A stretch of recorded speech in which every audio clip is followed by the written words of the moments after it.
Dear listener, ClockTower is intended for mature audiences and might be inappropriate or possibly triggering to some. Many of the themes and events in ClockTower are inspired by weird fiction as well as similar concepts, which means the show can get dark. If that isn't something you enjoy, please listen at your own discretion.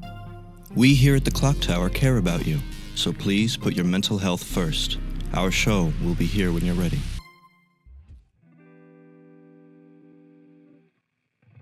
Welcome to Season 2 of ClockTower, a D&D 5e experience. To all our old and new listeners, we're excited to have you here with us. ClockTower is a D&D campaign turned audio drama, played with a custom class and a few house rules that we as a group collectively enjoy. If you find yourself getting a little lost, there's always older episodes to guide you back to the path. With all that said, I hope you enjoyed this episode, and welcome to the ClockTower.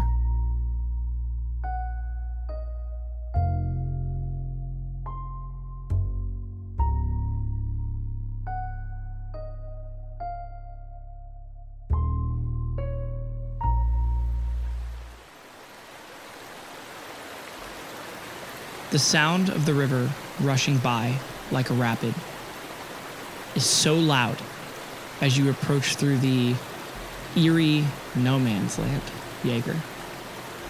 The fog around your feet hangs midway up your shins, and strange trees look like they've grown blown by the wind, or like they're running away from the river's waters itself. Stretching back towards Hayven, back towards the town, back towards the place where things are normal. And as you see the river in front of you, and you hear the rushing water, and you get to the point where you can see it, and the sound stops, like someone talking about you in a conversation. And when you approach, and they see who it is, they stop as if they were caught doing something bad. The river looks pretty shallow, and it's not running very heavily. It's wide, but it looks like you could see the bottom through this murky green water, maybe knee deep. As Yeager approaches the river, along the way here, he would have stopped and picked up random about bundles of sticks and pieces of wood that he could find, anything like snap a few branches off of old trees, things like that. A lot of what you saw on the way here were obviously pieces of discarded ClockTower garb, people's equipment, some of their pocket watches, left there in the no man's land.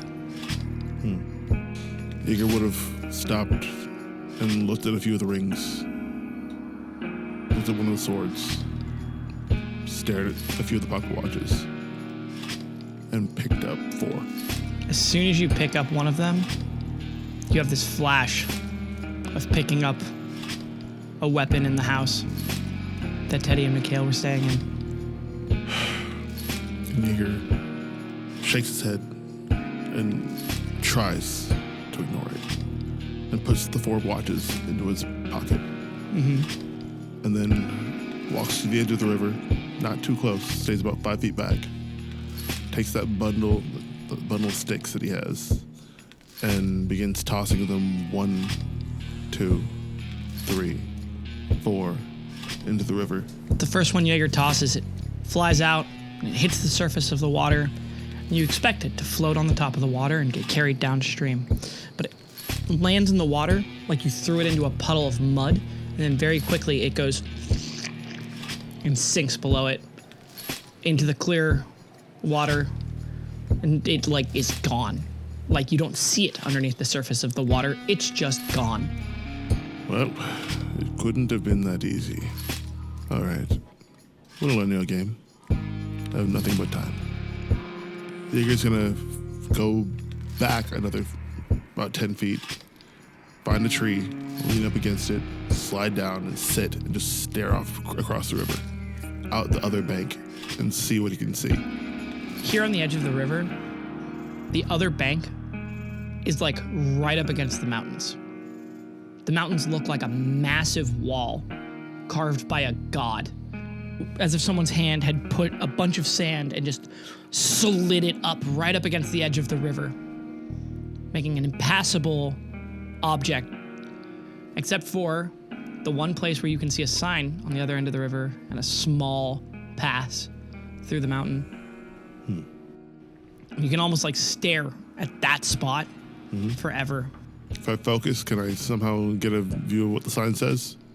You try for like a really long time. You stare across it at that sign. You stare more and more. And you see someone like stumble from around the bend out through the pass. You see Lily, her blue hair faded almost to gray, looking emaciated and gaunt. Your jacket wrapped around her shoulders, and the hat falls off of her head. You see her eyes sunken almost completely into her skull, and you hear her voice carry across the river like it was whispered right next to you in your ear. She goes, "You left me to die." And then you wake up, and you see the river still trickling there, and you have no idea how much time has passed, and you see there are two people on the very edge of the river. Neither of them are ClockTower agents as you're looking at them. And they both kind of have this strange, otherworldly sort of warble about their essence even being here. One of them looks like a well-worn traveler, and the other one is wearing these like strange hoods. And you see the strange hooded one kneels down, puts their hand in the water, and like slurps it. Like someone drinking, like someone like kneeling down at a river and drinking, and they go, and they spit the river out immediately, and you hear them go, "Yeah, that's like pure regret. Evil, it's sad in its souls. Bad. It's very bad. Don't think we can go this way." Well, that's not how I would have done it, but you're a braver man than I. There's gotta be some kind of way. Excuse me. Huh? A fella turns around, looks at you. The most cowboy a cowboy could be. Yeager looks at him, also cowboy. Right, yeah. Just two cowboys approach each other at the side of a river. Exactly. He drops his hands slowly at his sides and kind of puts his hands out. He's like, "Howdy, partner. Didn't mean to scare you." Yeager like doffs his hat and kind of like tips it. Goes, pleasure to meet you. How did your friend touch the waters and not be affected? Well, from what I gathered in the time we've been here, this place is, it affects us a little differently. I reckon you're not too cold right now, are you? I'm fairly warm. Yeah, well, you see, and as you kind of watch them for a second, they both seem to be visibly, like, shaking a little bit. This cowboy-looking fella shakes a lot more than the other one, but he continues and says, My buddy here, he's, I guess you could say he's from a real rough part of my domain, the place where we come from. So he a little bit more resilient about these things, but, you know, I heard you guys talking about how, you know, a lot of folks go in here, go blind, or go missing, and I figure, well, there's not a whole lot we could lose. So we're trying to do as good as we can to help y'all out before we head out. The hooded one, again, like looking at the river, almost like they're gonna go in for a triple tap, looks over at the cowboy you're talking to, Yeager, and goes, "You should not touch this water." That figure, the cowboy figure, takes a few steps back. It's like, yeah, I recommend to you as well there, friend. I wasn't planning to, don't worry. Right on. So I've been trying to figure out if I can somehow, like, I don't have a bow.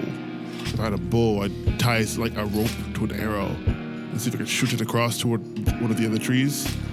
But it's not really a thing that I use bullets, and so it's not really a thing I can do. The hooded figure looks at you and goes, "This river can't be cheated, and those sticks are gonna do a lot better in this river than you." Okay. Well, when you say cheated, that means that there is a rule. The hooded figure slurps the water again and then spits it out. Just. His eyes like squint like, I don't think it's going to taste any better the fourth time around, partner. Sometimes third time's the charm. So from what you say, there is a rule to this river. I just need to learn what the rule is. The hooded figure looks over at the cowboy like as if he's trying to confirm that you're fucking crazy. You'll have to forgive my friend here. We come from a place where these things are obscure by nature, but we do our best to try and work with it rather than against it, if that makes sense to you. Are you obviously trying to figure something out about it? Any reason trying to get to the other side, if you don't mind me prying? I'm trying to save someone who's past this point, and this place is lovely. It's just not for me. I can't stay in. I don't deserve to stay here. He's looking for the other one with blue hair. Oh, let's see, Lucy, right? No.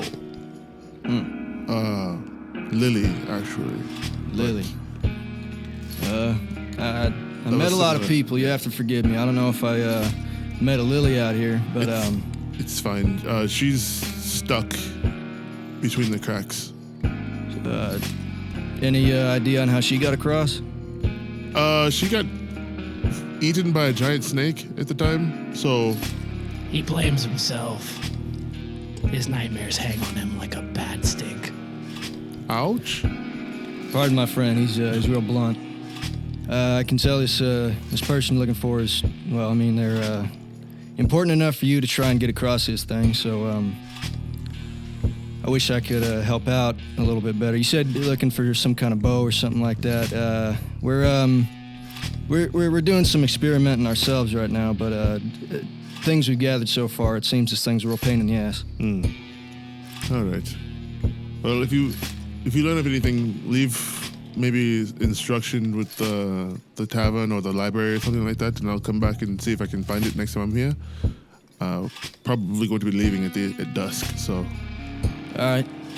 If you don't mind me saying, my friend here, his observation, you seem like a man on a mission, which I respect, but you say that this place, that it's too good for you, or you don't deserve to be in a spot like this. I've been searching for someone a long time, and I feel like that time's come and passed, but for what it's worth, coming from a stranger, it's always good to hang on to that hope, never lose it, and have faith in yourself if no one else. The thing about damnation is that the only person that can damn you is yourself. So, I hope you find the person you're looking for. Just keep on the hunt, yeah? Well, and with that, Yeager kind of like pulls his belt up, sort of like almost like I'm gonna be hitting that little dusty trail kind of situation. And then it's been a pleasure talking to you. Thank you. I don't know your names, and I'm not going to bother you with asking too much, but it's not going to taste good this time either, I don't think. It's still bad. Yeah. Don't mind us. We're just trying to be helpful, believe it or not. I appreciate everything you're doing. Like I said, if you do figure out anything, leave a note at the library. I'll ask there next time I'm here. Sure. Oh, if you're a drinking man, ask Summer for Sweet Dream whiskey. I left it as a gift for the bar. You know, I haven't had whiskey in a long time. Well, if it's because of a problem, maybe you shouldn't, but... No. It's a good memory. Drink the whiskey, not the water. And Yeager's gonna doff his hat at them again and then turn and walk back to town. Across town, in the time building, Sam is under the weight of a taller ClockTower agent who is now passed out and is awkwardly, Sam, you're on your back and you're not really able, like, since she's on your face with the majority of her weight, you can't, like, there's not, like, a way to, like, you'd have to, like, push her off of yourself. Right. To kind of It's a lot of flailing right now. Yeah. A lot of, like, upside down bug being like, nah. You can, like, kind of tap her on the back, like, Yeah. please. Sam's like, Miss, we don't. She goes, oh. And she, like, pushes off, but then, like, kind of pushes your shoulder when she gets up, and you're like, ow. Sam's face, like, peels off of her chest. Uh-huh.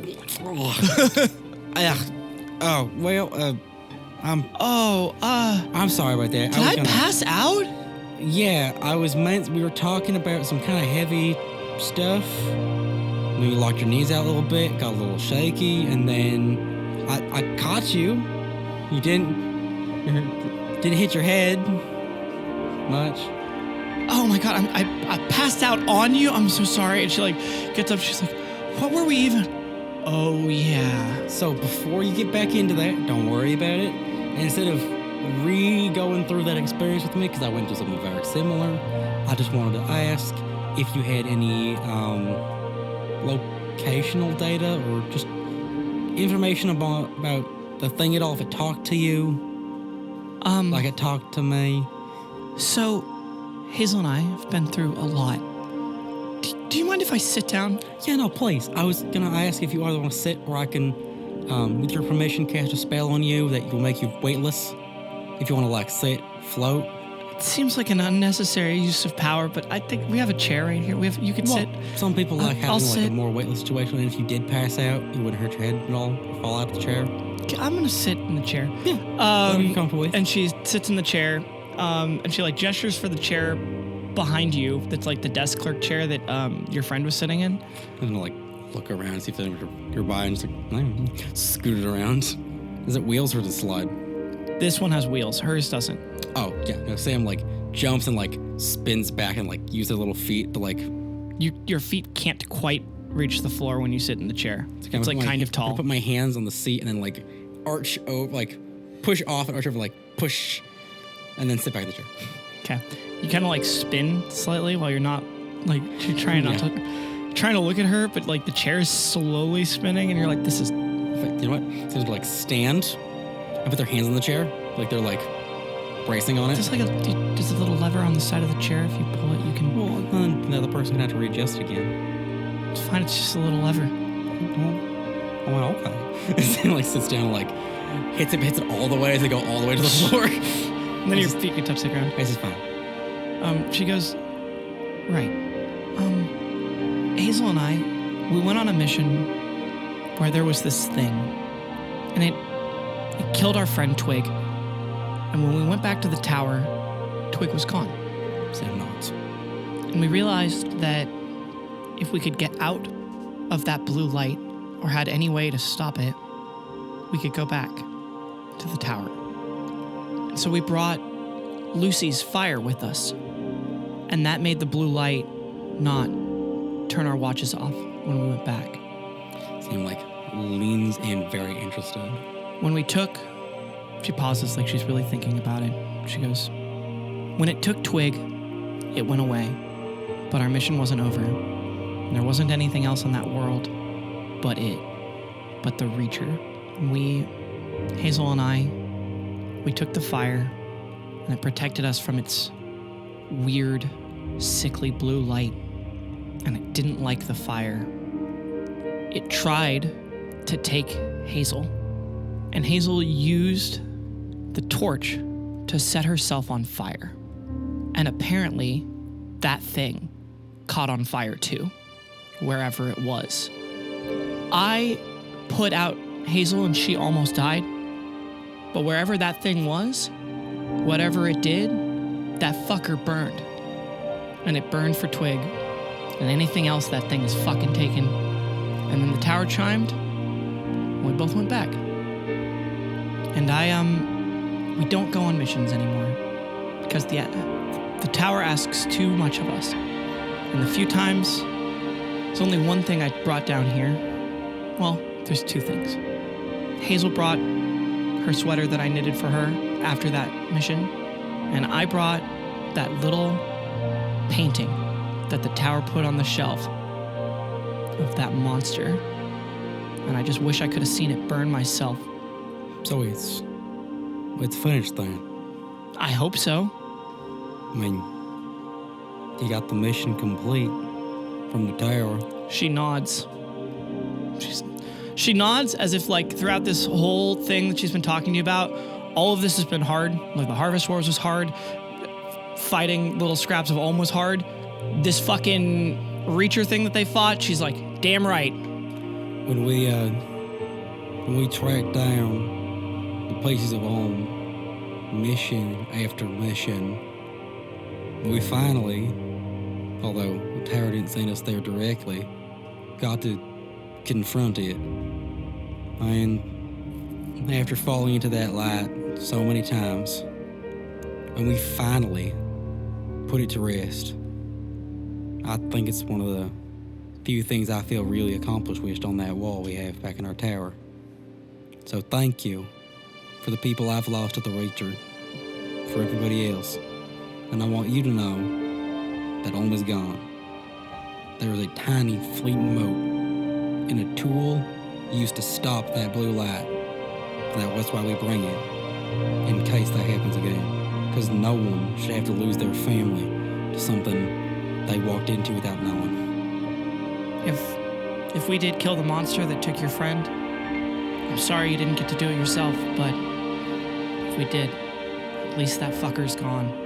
Absolutely. And don't you worry. If for whatever reason it ain't dead, I still got a score to settle. And if I can get that blue fire from Lucy, or from other means, I'll make sure that fucker burns all the same.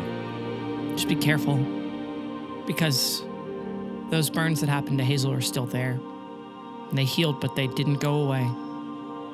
I know you don't go to your tower anymore, but anything related to the fire, what that fire comes from, it permanently affects your tower. And my only worry is that one day someone's going to take that fire and think they can get out by setting fire to the place. But until then, thank you. I know that was really hard, and I'm sorry for keeping you from... Oh my God! And she stands up out of the chair and she's like, I have to catch the truck. And she runs out of the fucking building. Doesn't say goodbye, just gets up and boom! Well, I just want to say, I wasn't listening to everything.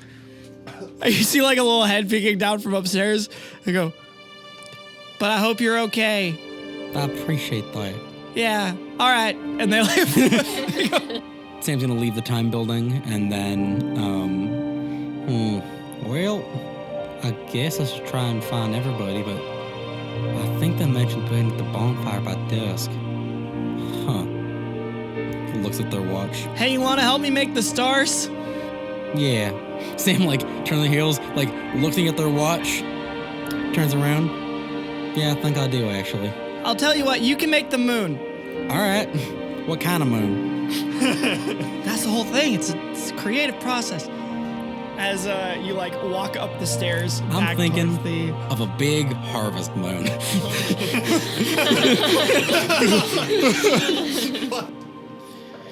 Berett, you're talking with Strom. He never talks about the war. He never really spoken much of anything. He'll talk if you talk to him, but not about the war, not about where he comes from. He just listens, and he never joins the circle or sits down. I think he gets something out of it, but I don't know what. And as you're talking to Strom, the guy, Laster, opens the door and starts heading out. I think he's got an answer to a question I've been holding on to a long time. Oh, nice meeting you, or nice actually talking to you. Strom goes, anytime you want to talk, I'm here. All right.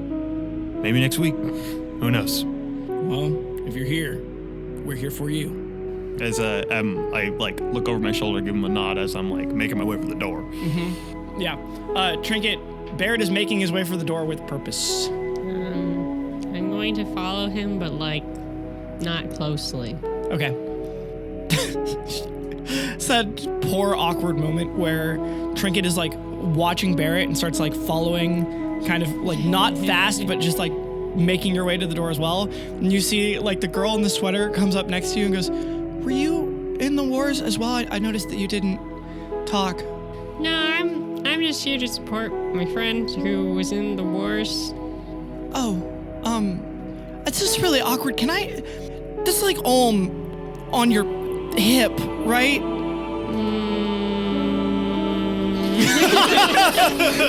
The whole reason why you didn't talk. Well, it's already said it. She knows what that is. Yeah. She was scared of it when you guys came in the first place. Probably not the best place to talk about this, but sorta. She Kind of a little bit. She like, looks around and she's like, is there a different place to talk about this? Yes, not in a crowd of traumatized ClockTower agents, probably. She seems like she's personally offended by that.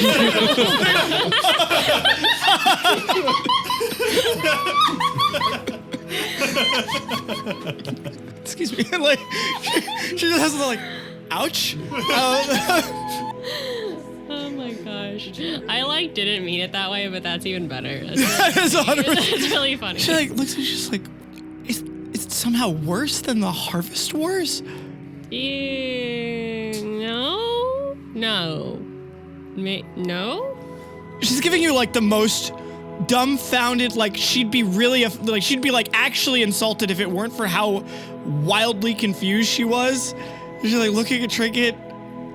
Yeah, so Trinket kind of like breaks eye contact, stares basically at the wall for a second, and then looks back at her, but also so blankly that she's not looking at her. She's looking towards her. The girl pauses for a second and looks over her shoulder like, is there something behind me? And she like looks back at you and goes like, I'm Hazel. It was nice to meet you. I'm Trinket. She gives you a little nod. I'm gonna hold up the lantern. And if you must know, these are my friends. She like tilts her head and like squints her eye, like she's really trying to understand it. And like the problem is most people wouldn't jump to the Frankenstein horror story that is that lantern. So she's like, what? Alma's your friend? No. I give her like a knowing look as if doing any like that would mean anything. Yeah, she like her eyes widen a little bit. She goes like, I'm sorry, I don't understand. You don't want to know. She like tilts her head. She's like, you know what? Maybe other people have been through worse. Whatever is going on with you in that lantern, I'm really sorry. Maybe you should come back. No.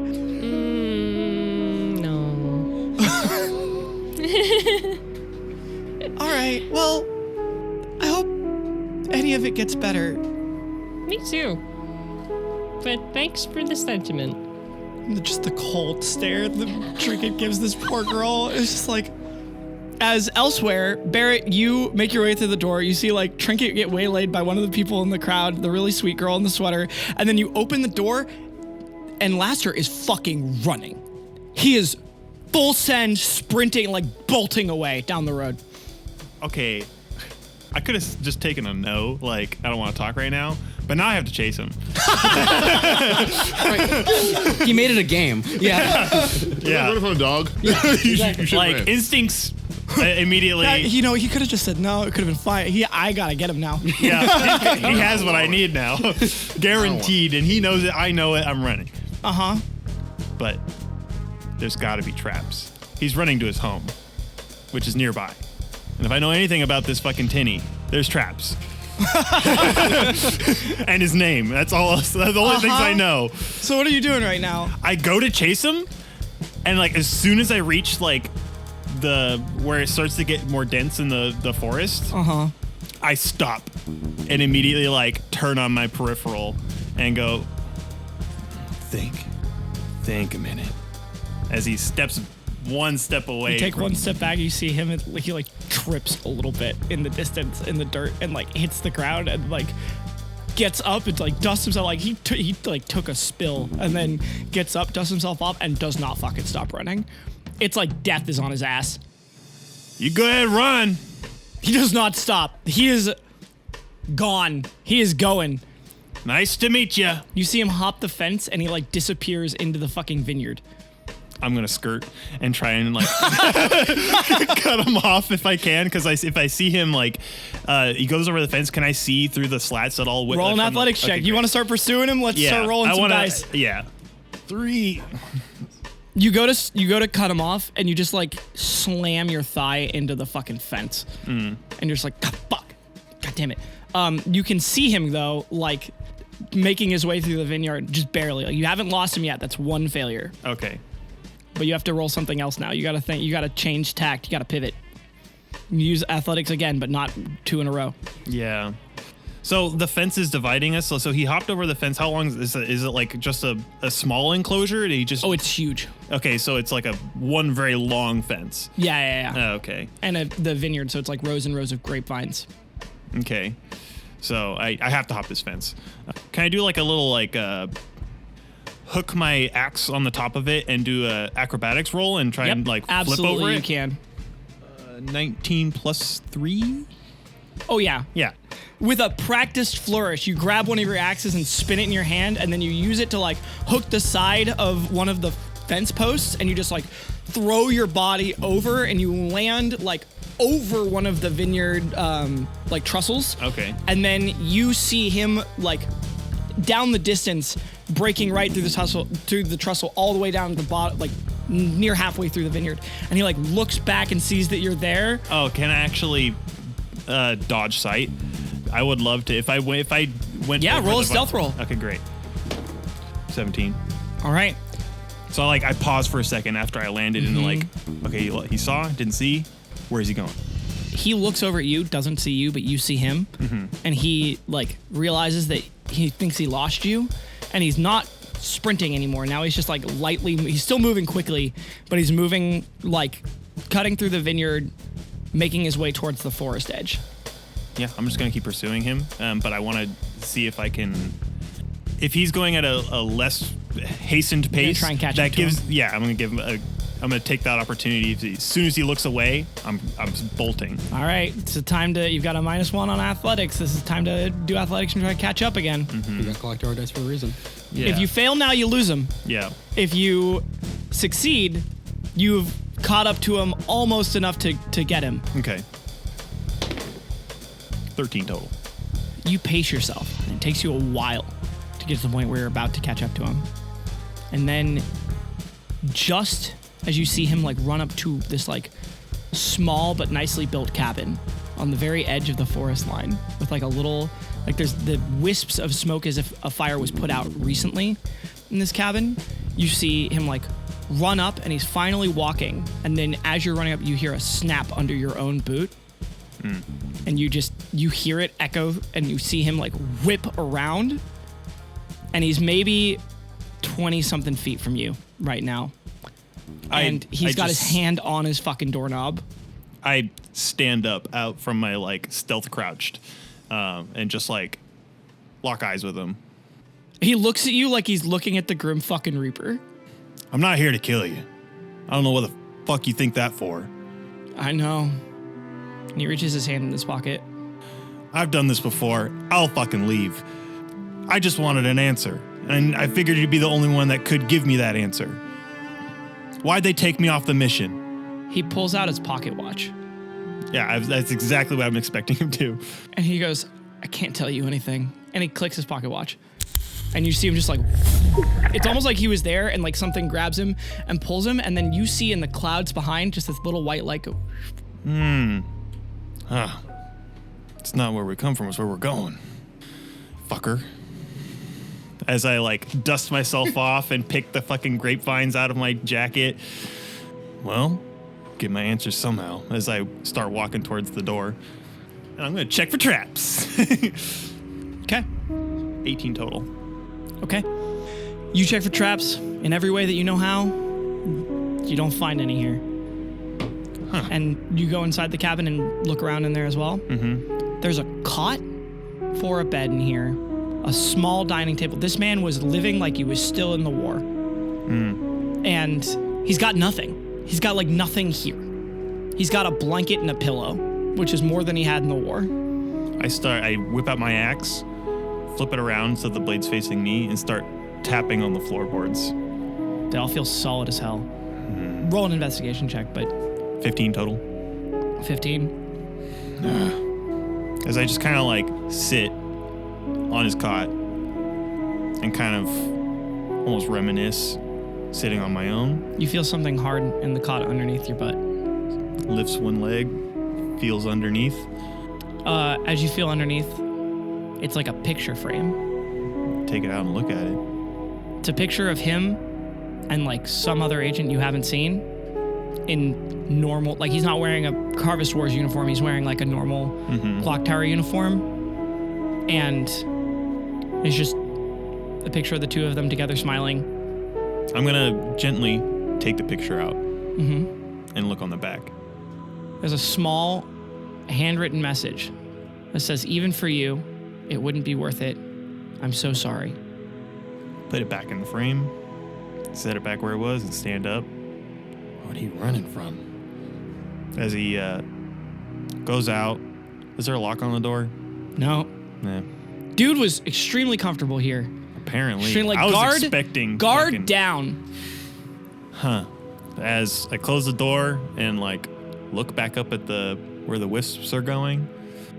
They do look like shooting stars when you're really looking at them this close. I guess I should be heading back. You see almost like a fucking made for television display. A beautiful sunset plays like a sequence across the sky, and then night rolls in and you see the moon like go big in the sky, and it's kind of too big. Orange. Yeah, it's like very large. Huh. Well, as he kicks the dirt a little bit, a little frustrated, puts his hands in his pockets and starts walking with pace through the grapevine and making his way back to the barn. Okay. Trinket, do you go out the door that Berett went down? Yes. As soon as you do, you like open it, Barrett's just fucking gone. I guess I will wait by the truck that takes us back to town. Okay. Because I'm not running after him. After a little bit, one of the doors opens and you see that like blonde girl, not Hazel, Art, comes out and like sees you waiting by the truck and like politely waits for the truck as well, but at a distance that if you didn't want to be social, you wouldn't have to. You know what I mean? Like she's just like also waiting to go back to town. Yep.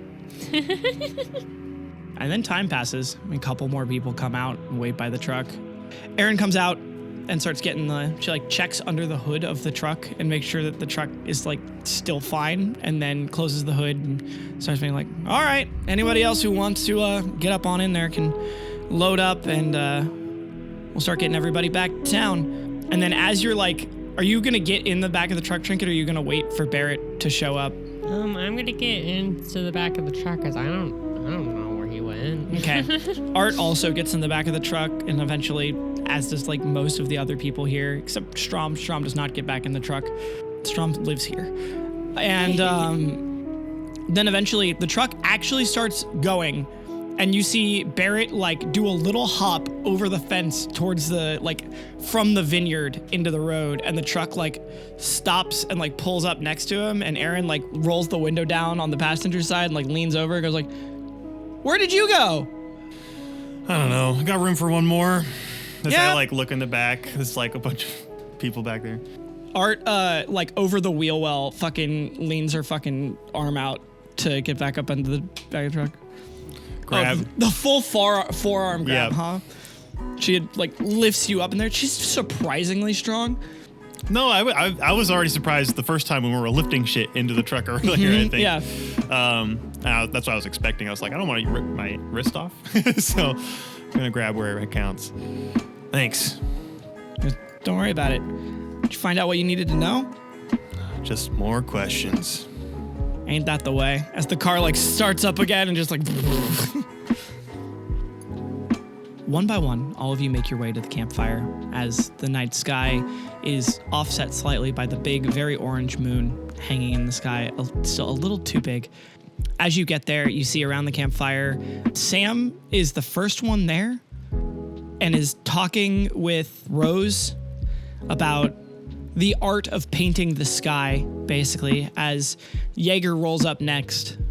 And Aaron drops people off from the meeting at the campfire, which is a small walk away from the town, and then drives up that main road towards her farm. So Trinket and Berett get there last, as several people from the meeting hang out around the campfire and Summer is there already, like tuning his guitar and getting ready to play some nice music along with the campfire, as for the first time since the afternoon, all four of you are back together.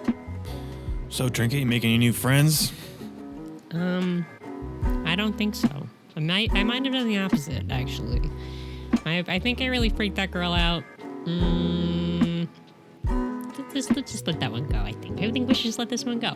So how was why did you run off? What was that about? I don't know. I thought I recognized that guy from the wars. He definitely recognized me, because he ran like a bat out of hell.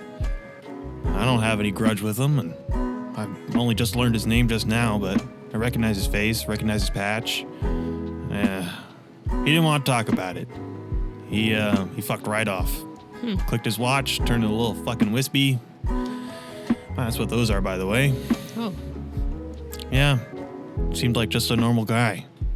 Looked like he had just normal friends. I don't know.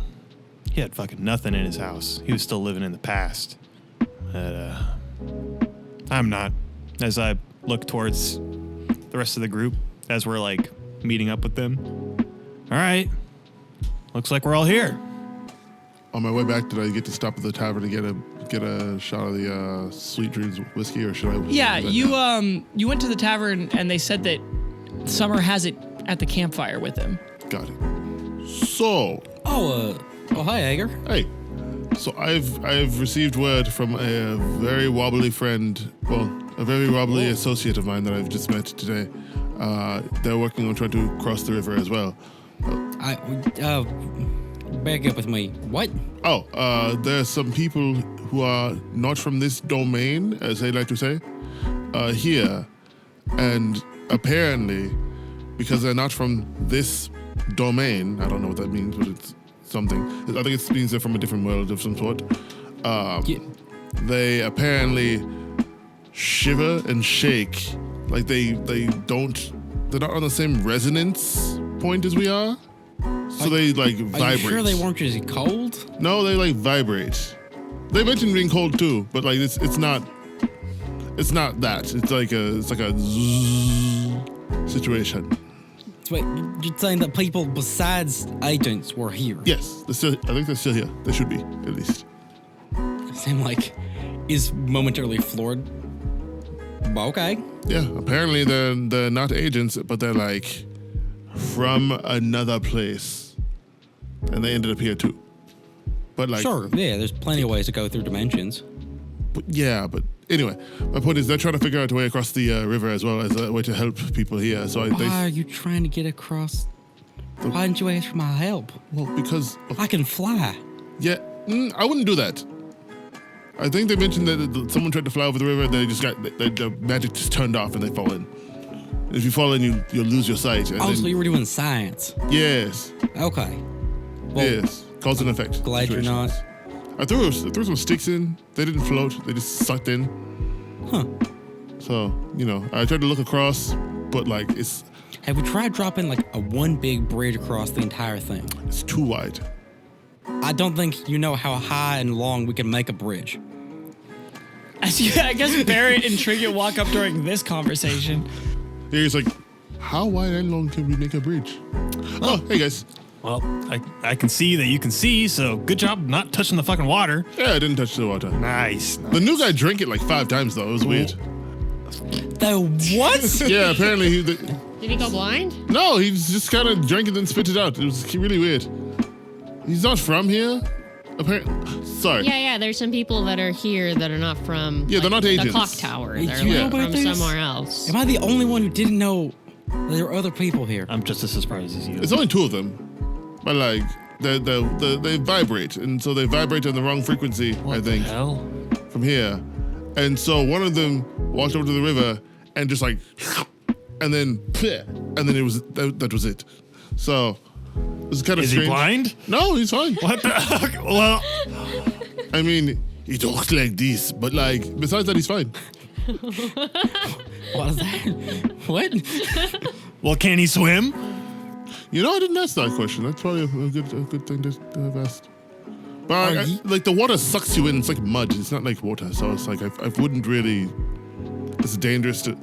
I don't really swim a lot, but like I know that if you swim through mud, it's going to just suck you in. You hear a voice from the campfire near you go, yeah, and if you fall asleep here, you're stuck here forever. See, I told you.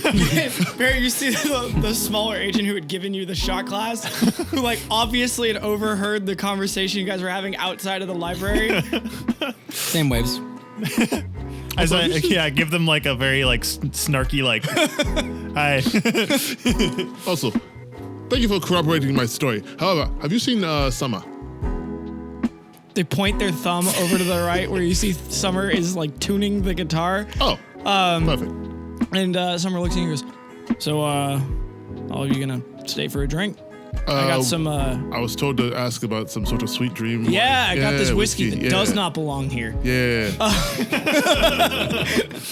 I don't know what's gonna happen. It's Could from be a another really place. good time. If you look at this bottle, he like holds the bottle up. He's like, vibrates. It's weird.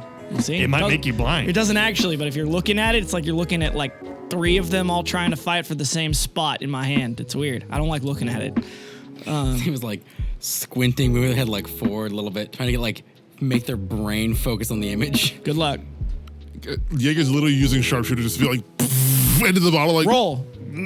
Oh, God. Now you go blind. I go blind. 22. Roll a 19 plus 3. For the briefest second, you see this like flash of a landscape before your eyes of like golden sand and a beach so pristine with waters that you literally can't describe that seem to stretch on forever. And then you're just looking at a whiskey bottle and you're like, that wasn't what I wanted to see. I wanted to see the bottle, not whatever that was. Like, You okay, buddy? I don't like water. What? I don't like deep water that I get That's to the bottom of. whiskey. And Yeager like kind of swirls his hands next to his head like he can't describe what he's, Summer what looks he's at you trying and to goes, say. maybe you shouldn't have any. No. I was told to have something. It's fine. But like, I looked at Summer like, yeah, you're probably right. Summer gives you a little nod like, No. Here, doing. Summer looks to you, Berett, like you're his dad. Like, as he's asking permission. pause. First of all, 1, I was told to have something by the guy who gave it to you, so I have to try it apparently. That doesn't help your case at all with what you've described to me. Oh, the vibrating guys? Yeah, no, they're kind of weird, but they seem like nice They're people. drinking the blind water. Well, one of them was. The other one said that's a terrible idea. So, At least one of them's smart. anyway, we should pop the bottle when everyone gets here. Well, people are going to be coming in and going all night. So, So we should pop the bottle now. he, it's got like a cork like deep in it, and you see Summer just like slams his hand down onto the like wooden log that he's fucking sitting on, and you just see him go boom, and the cork goes pop and like flies out into the forest, and he like holds the bottle up and goes, all right, whoever got a cup, come get some. We're not drinking out of the bottle, not after last time. I hold out a little shooter glass, a little shot glass. Yeah, he pours it, and you see the same ClockTower agent who gave it to you give you a little wink, go, give you a nod. Well, Yeager pulls out one of his rifle bullets that's been emptied. that's probably smart. It'll do. Sam and Trinket, are you guys having any? No. Same looks to Trinket. Not having any of the vibrating whiskey. I mean, I've never had an alcohol before. That's probably not the best place to start. Probably shouldn't start with this. How about I have a sip of whatever Berett doesn't drink? What? It might be all of it. Question: could I get a little in this test tube too? Summer goes, sure, here you go. And he pours it in the Thank test you. tube. And caps it. Puts it into his gun belt. What do you mean you get to use your pockets? I don't have secret pockets like you do. I just have regular pockets. Well, I can't not reach into the other pockets. The only ones I got. What are we cheering to? Make it quick, because Okay. I'm putting this down. Got it. To new friends, to old friends, and the friends that are on the way. Here. Takes a bullet against the glass and takes it back. Everybody else who like has been poured a drink also drinks with you. I'll take a half sippy and like make a face and hand it to Sam. It tastes like honey. It's very strong, and it's not until after you've had it that you see the angel that's on the bottle's label. Not bad, actually. Sam like looks up at the projected night sky and then the shooting stars going up to the towers. Kind of mumble something under their breath and then... Roll a con save. You have never had an alcohol before, and this is straight whiskey. 4.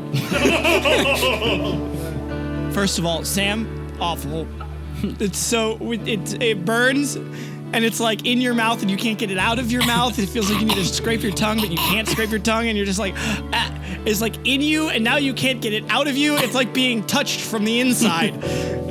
Why do people drink this? And everybody around the campfire is like laughing together as Sam is like, Maybe he's a cocktail person. I don't know. And everybody else feels the whiskey, despite all of the laughter. Once you've drank it, it sits heavy with you, like deep, long thought emotions that hang around you, like waking up from a dream and being reminded of memories that you had pushed really far down. Yeager flicks the bullet casing up in the air and then catches it and goes, I miss Red. And then he he turns and walks back over to yeah. And then he turns and walks over to Sam and just kind of goes, "You okay, Sam? It's an acquired taste. This was better than the pirate one we had at it before." Well, I think the problem was that I immediately inhaled through my nose while I sipped. Oh. I like breathed it in. Oh. And that was just straight to the back of my throat and my nose. That sounds horrifying. Okay. Well, sounds like you need the couch. As pulls out the pocket watch. Let's go. See you later, Summer. It's been good to talk to you. I'll see you guys next time, if there is one. Berett clicks the watch, and you all return back to the clock tower.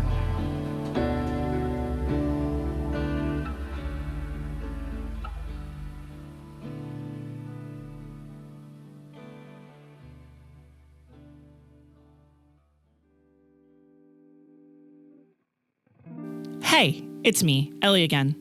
I hate to date this episode 2 times in a row, but it's been a hard week for a lot of people. Please check on your loved ones, especially if you have friends or family in marginalized communities. We could all use a little bit of help right now, and the only way we're getting through this is together. And speaking of togetherness, we've reached the end of the Hayven arc, and I wanted to thank everyone who donated their ideas, characters, and anything else to the Clock Tower to help Hayven feel more fleshed out. Those people are Awd Rattle, Seletta Raven, Drake Ghouligan, Jason Moore, Chase Ingersoll, Sierra Cirimelli-Low, Valik Donnahew, Dante, our friend Spooky, and a few others who only wanted a written credit. Thank you guys for making Hayven feel so real, lived in, and loved. And now, onto the normal credits. If you would like to work with us or collaborate with us, contact us through our website, ClockTowerAgent.com. If you want to learn more about the art behind the Clock Tower, check out youtube.com/@theclocktower. At ClockTower Art and Animation. Berett was played by Bink. Sam was played by Cal. Trinket was played by Kball. Yeager was played by Trent. Clyde was played by Valik Donnahew. And I, Ellinthris, was your DM. The voice of our disclaimer is Valik Donnahew. You can check out his work at patreon.com/themadlanddreamer.